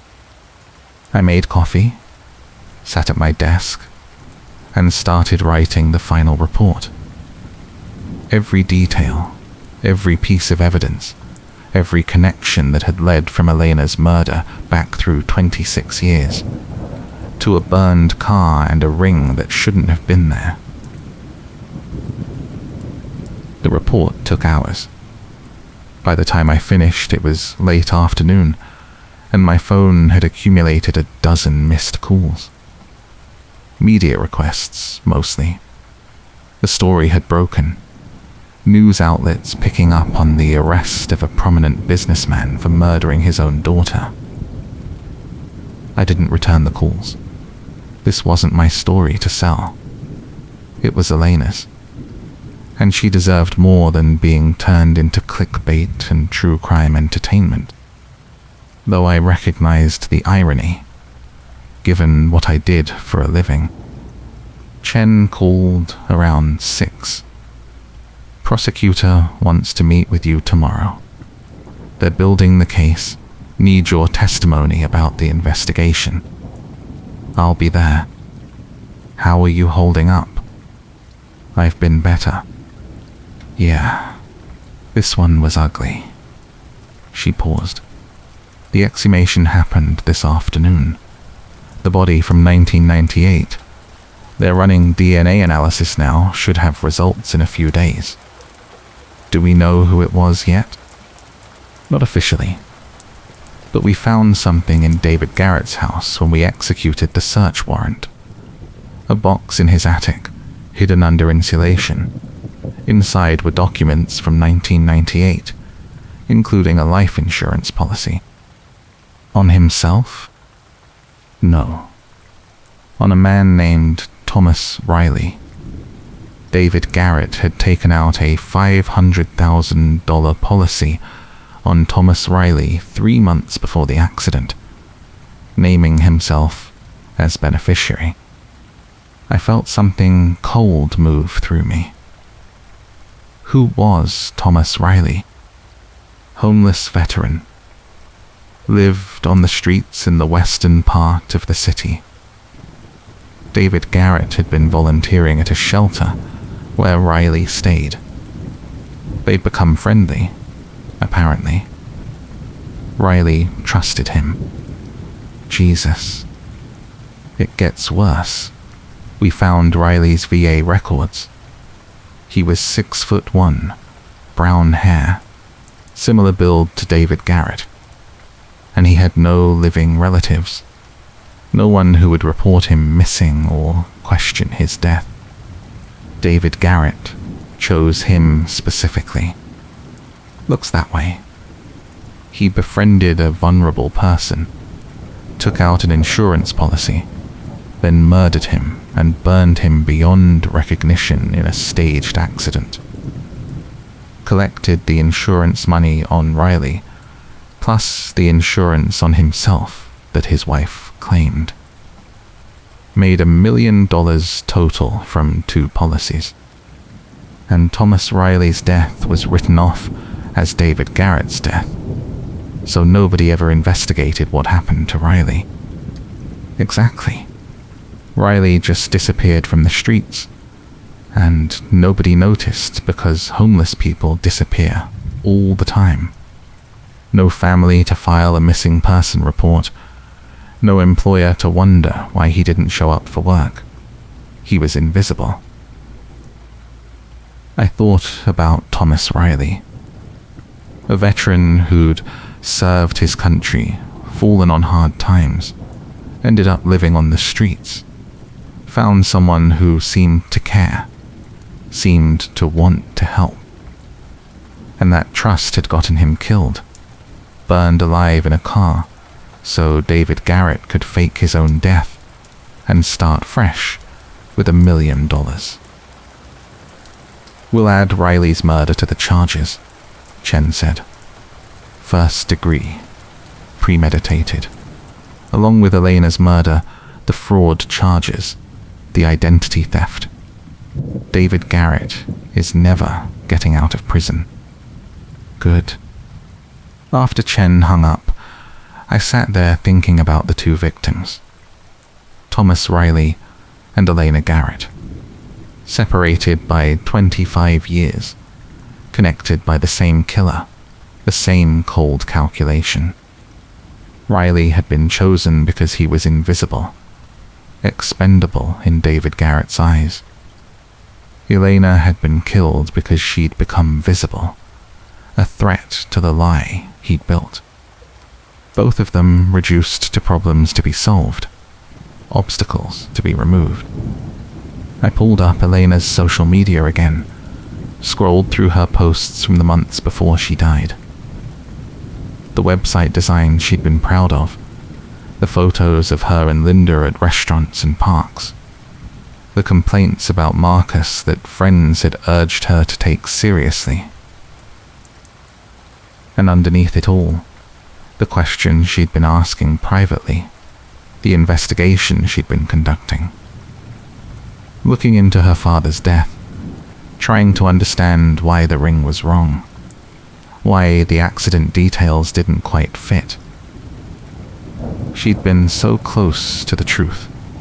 If she'd just had a little more time, if she'd gone to the police with what she'd found instead of confronting her father directly or tipping him off somehow. But she hadn't known how dangerous he was, hadn't known her own father was capable of murder.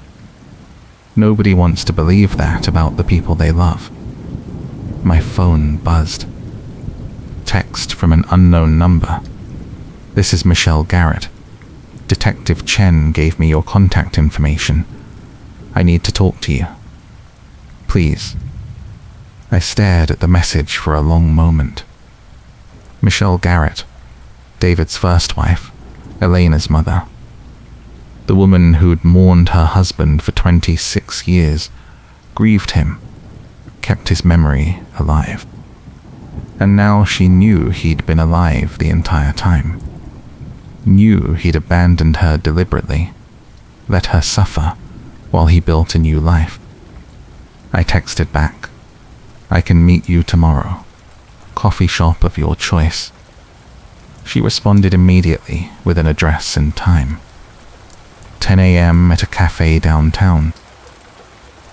I arrived 15 minutes early, ordered coffee, sat at a corner table, watched people come and go, normal lives continuing as if the world hadn't just revealed itself to be darker and stranger than anyone wanted to believe. Michelle Garrett walked in at exactly 10. I recognized her from the photos I'd seen, though she'd aged since 1998. She looked tired, worn down by grief compounded by betrayal. She spotted me, walked over. "Jordan?" "Yes. Thank you for meeting me." She sat down, didn't order anything, just folded her hands on the table and looked at me with eyes that had cried too much recently. "I need to understand," she said. "Detective Chen told me the basics, but I need to hear it from you. I need to know what David did and why." So I told her. Everything. The life insurance on Thomas Riley, the staged accident, the money, the new identity. The years David had spent building Clearwater Holdings while she believed he was dead. And finally, Elena discovering the truth and paying for it with her life. Michelle listened without interrupting, her face growing paler with each detail. When I finished, she sat in silence for a long time. "I kept his memory alive," she finally said, voice barely above a whisper. "I told Elena stories about him when she was growing up. Good memories, happy times. I wanted her to know her father had loved her, even though he died when she was so young. You couldn't have known. I should have seen something, some sign that he was capable of this. But he seemed normal, loving, a good husband, a good father. He worked hard, came home every night, never gave me reason to doubt him. Sociopaths are good at hiding what they are. Is that what he is? A sociopath? I'm not a psychologist, but someone who can befriend a homeless veteran, murder him, fake their own death, abandon their wife and infant daughter, then 25 years later arrange to have that daughter killed to protect their secrets? That's not normal human behavior. That's someone fundamentally broken, in ways most of us can't comprehend. Michelle looked out the window, watching traffic pass. Elena was so much like him. Smart, ambitious, good at reading people. I used to think that was a gift, something she'd inherited from her father. Now I wonder if she inherited something darker too. Elena wasn't like him, I said firmly. She used her intelligence to build things, to create. She cared about people. She was trying to uncover truth, not hide from it. She was nothing like David Garrett.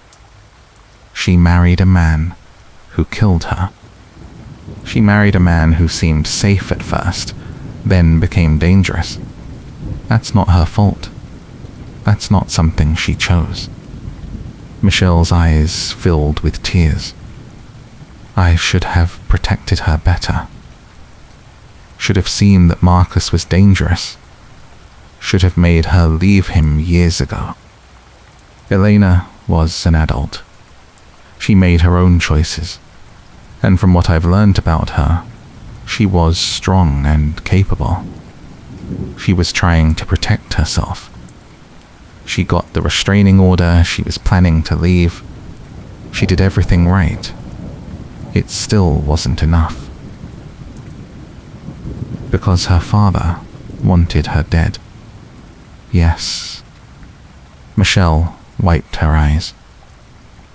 They want me to testify at the trial, to talk about David, our marriage, what I knew. But I don't know what to say. I don't know who he really was. Everything I thought I knew was a lie. Tell them that, I said. Tell them exactly what you just told me. That you believed you were married to a good man. That he fooled you completely. That you grieved him for 26 years. That's powerful testimony. It shows how thoroughly he deceived everyone around him. Will it help convict him? It'll help the jury understand how calculating he was, how long he'd been planning this, how carefully he executed it. That goes to premeditation, which is crucial for first-degree murder charges. Michelle nodded slowly. Then I'll do it. For Elena. For Thomas Riley. For everyone he hurt. We talked for another hour. I answered her questions about the investigation, about what would happen next in the legal process. I gave her my card, told her to call if she needed anything. As she was leaving, she turned back. Thank you for not giving up, for figuring out the truth even after the case was supposedly closed. Elena deserved someone who wouldn't stop digging. I just wish I could have figured it out in time to save her. You couldn't have. Nobody could have. David had been planning his escape route for 26 years. He would have found a way to silence her no matter what. After Michelle left, I sat alone in the cafe, thinking about escape routes and long-term plans. David Garrett had committed the perfect crime in 1998, gotten away with murder and fraud for a quarter century. He'd built a successful business, lived a comfortable life, never faced consequences. Until his past literally walked into his office in the form of his daughter, hired by coincidence to design his company's website. The randomness of it was almost poetic. All his careful planning, all his precautions, undone by a simple twist of fate. Elena must have been shocked when she saw him on a video call, recognized her supposedly dead father alive and well. I wondered what that moment had been like for her. The confusion, the disbelief, then the slow dawning realization that everything she'd been told about his death was a lie. Had she confronted him directly? Sent an email demanding answers? Or had she started investigating quietly, not sure if she could trust what she'd seen? The police had searched her computer, her phone, her cloud storage. Found browser history showing she'd been researching David Garrett, Clearwater Holdings, the 1998 accident. Found searches for faking death, life insurance fraud, statute of limitations murder. She'd known, at least suspected, and she'd been trying to figure out what to do about it. That's probably when David realized she was a threat. Maybe he'd been monitoring his company's systems, saw the web designer accessing files she shouldn't have access to. Maybe he'd hired someone to watch her, report back on her activities. However he'd found out, he'd moved quickly. Reached out to Marcus Brennan through intermediaries, offered him money and a way out of his legal troubles, in exchange for killing Elena and making it look like a crime of passion.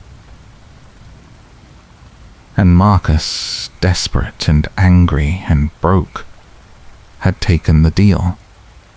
I finished my coffee, left the cafe, walked back to my car. The city looked the same as always, people going about their lives, unaware of the darkness that existed just beneath the surface of normal society. How many other David Garretts were out there? How many people living comfortable lives built on murder and lies? How many Thomas Rileys had disappeared without anyone noticing, without anyone caring enough to ask questions? The case was solved, but the questions lingered. I drove home as the sun began to set, painting the sky in shades of orange and red. Beautiful and indifferent. The same sky that had watched David Garrett murder Thomas Riley in 1998. Watched him abandon his family. Watched him order his daughter's death 25 years later. The same sky that would keep watching long after all of us were gone, carrying our secrets and our sins. My phone rang one more time as I pulled into my parking space. Chen again. DNA results came back faster than expected, she said. Confirmed match. The body from 1998 is definitely Thomas Riley. We've notified what few relatives we could track down. A cousin in another state who hadn't heard from him in 30 years. At least he has a name now. At least someone knows what happened to him. Yeah, small comfort, but something. She paused. You should know, David Garrett's lawyer is already talking about a plea deal, trying to avoid trial. Will the prosecutor take it? Doubt it. This case is too high profile. The evidence is too solid. They want a conviction at trial. Wanted on the record exactly what he did. Good. Get some rest, Jordan. You've earned it. I ended the call. Sat in my car for a moment longer. Thought about Elena Garrett one last time. about the life she should have had, the future stolen from her by the man who should have loved her most. Then I got out of the car and went inside. The story was over. The case was closed. Justice would be served, as much as justice ever can be when the victims are already gone. But somewhere in the back of my mind, a small voice whispered a question I couldn't quite shake. How many rings are out there right now, in evidence boxes and forgotten files, wearing the wrong dates? How many accidents that weren't really accidents? How many disappearances that were actually murders? How many David Garretts are still out there, living comfortable lives, believing they got away with it? I didn't have answers. Nobody did. All I could do was keep looking, keep questioning, keep pulling at the threads that didn't quite fit. Because somewhere out there, another Elena was searching for truth. Another Thomas Riley was trusting the wrong person. Another David Garrett was planning his next move. And someone needed to be paying attention. The rain had started again, light and steady, washing the streets clean. Or trying to. Some stains go deeper than water can reach.